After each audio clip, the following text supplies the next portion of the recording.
So here is the path of communication, and this is what happens all the time, every day, on a regular basis, okay? So, if I could take a video of two people having a conversation and I can videotape it, that is going to be the closest we can get to reality. Because I'll get the body language, because most of communication, you know this, is nonverbal, right? So I'll get the nonverbals, I'll get the verbals, I'll get the tone, I'll get all of that, right? The only thing I don't have is the heart. So it's actually not full reality, okay? But it's as close as we would get is if we could videotape it. The problem is every piece of communication goes through a path. And it goes through this. We all do this. We distort information, we delete it, and we generalize. And then what comes out on the other end is our perception of reality. The problem is we think it's reality. Okay? So let me explain how this works. The first thing is distorting. All of us have belief systems about ourselves, about the people around us. And so we always are distorting information based on that belief system. Okay? So if I believe fundamentally that people don't like me, all right? Anna comes walking in the door. She hasn't had her tea yet this morning, so she's, you know, and the cat kept her up all night, so she's a little grumpy. And I walk in, and she walks in, and she's got a scowl on her face, and right when she's scowling, she looks right at me.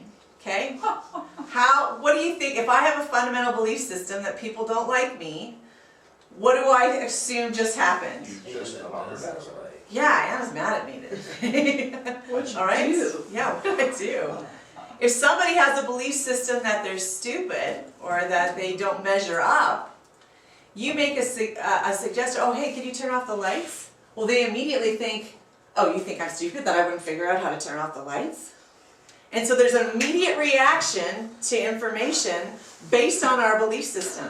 And you guys, we all have this. Major. We all have it. There is not one person on the planet that does not have this. And so then we are constantly distorting things based on our grid. Okay? So the best thing we can do is be self-aware.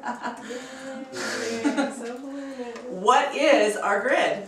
The more we know ourselves, the more we know our emotional allergies, the more we know why we react to certain statements, to certain situations, to certain things, then we'll still distort, but we'll be able to be quicker in identifying that distortion.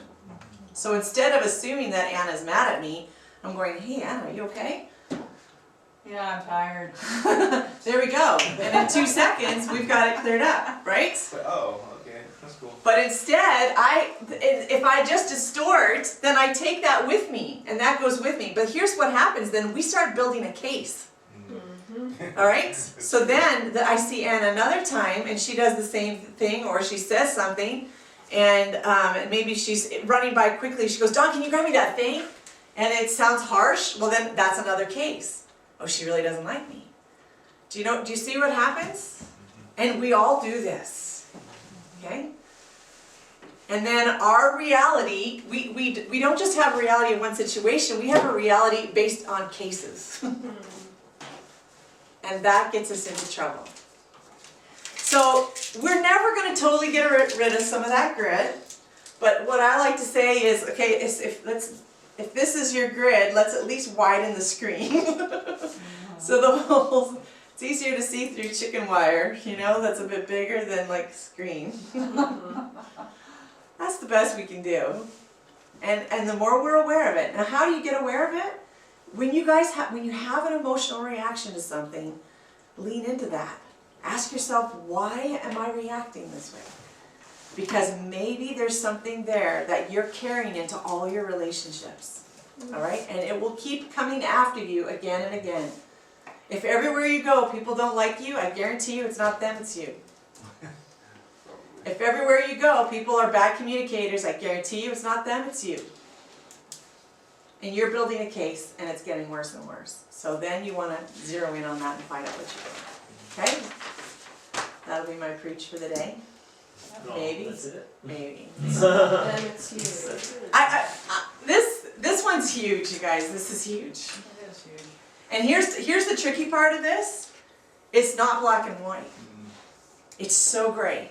And so it's very hard for anybody else to point this out. I can point out to you, you're overreacting, Sarah. But I can't. Wow, that was really impressive. Only she's going to be able to discover why she's overreacting. Right? That's the best I have. The best I have is on a scale of 1 to 10, that emotional should have been a 2, and you went to an 8. So how do you find out? How do you do self-awareness? Well, there's a lot of ways, Yes. but Let's just give a few hows. okay. So when you have, it's best in the moment. All right. So when you have that moment and you have that emotional reaction, then pause and go to the Lord and go, why am I reacting this way? Why am I doing this? And especially if you know it's a repeated pattern. All right. Even dissect what that person said. All right. And take some time to just reflect on that and go, why did I react that way? Another way for you to do that is even in situations that you've known in the past, all right, things that happened. Even going back to those moments and starting to ask yourself, is there a pattern of how I interact with people? And if there's a pattern, then do that. Or even go to somebody else and just say, hey, is there anything that you think I overreact to?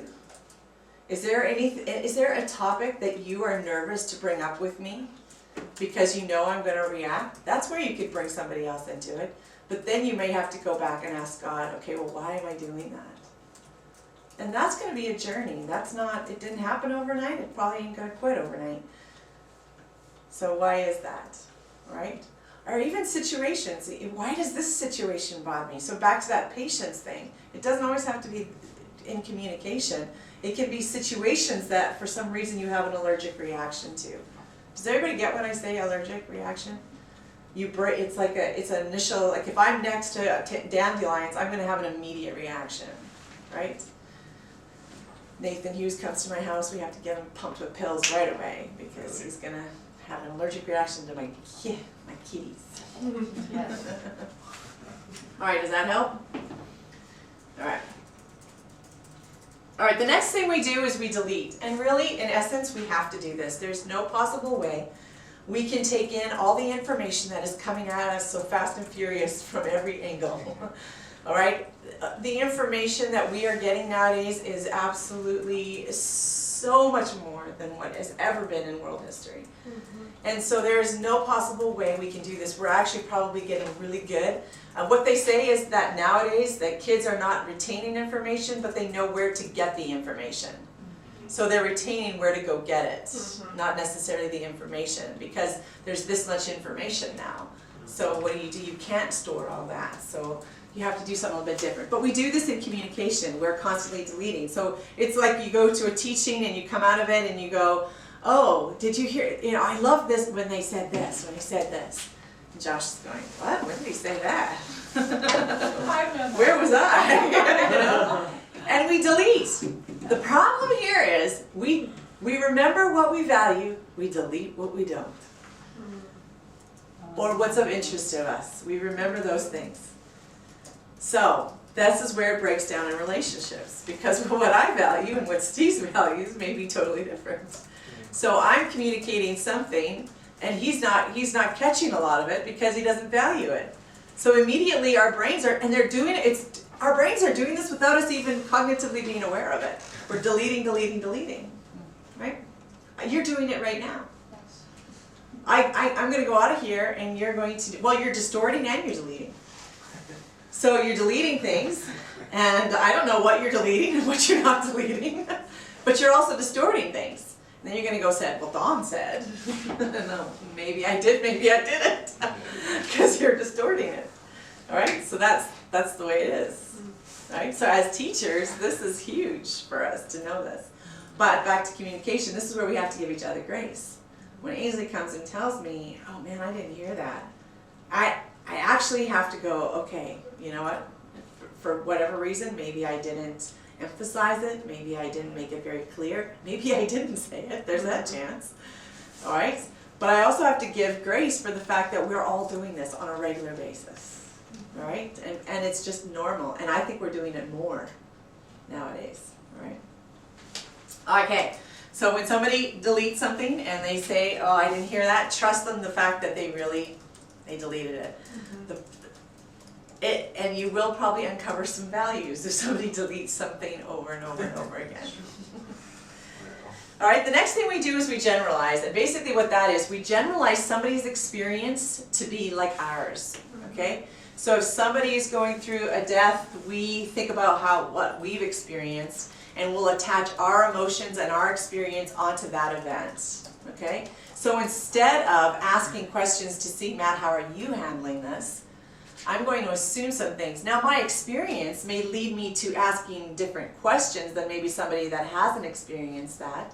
So that's a good thing. But what I don't want to do is assume that what I went through is the same thing that Matt would go through. And so what I want to do then is draw out what's his experience, not what is mine.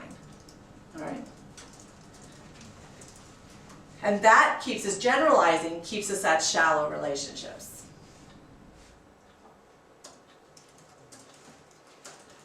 All right, so, Okay.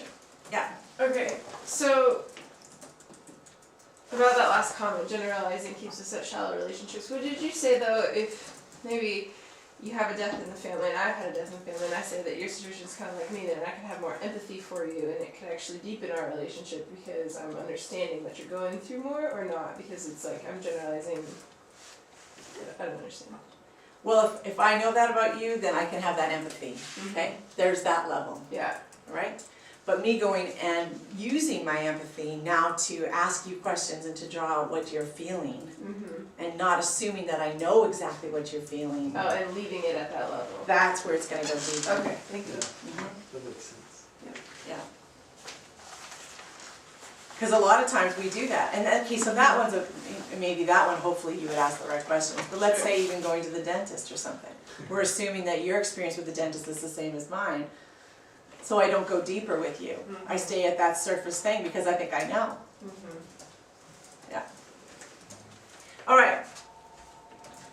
So now what happens in a conflict is that my reality and Steve's reality are totally different, all right? Because he's distorted, deleted, and generalized, I've distorted, deleted, and generalized, and now I have a sense of what happened, and Steve has a sense of what happened, all right? So what we have to do, and when we come to realize, okay, we are not on the same page, we're not even in the same book right now, all right? When that happens, then what we have to do is we have to go back. What did I distort? What did I delete? What did I generalize? The other thing we do is we generalize based on past experiences too. So for you guys as teachers, if somebody had a bad teacher, then you already have that emotion attached to you as a teacher. You see this a lot in leadership. If somebody has a bad leadership experience, then they immediately attach all those emotions to you too. So that can immediately lead to conflict right there, just that alone.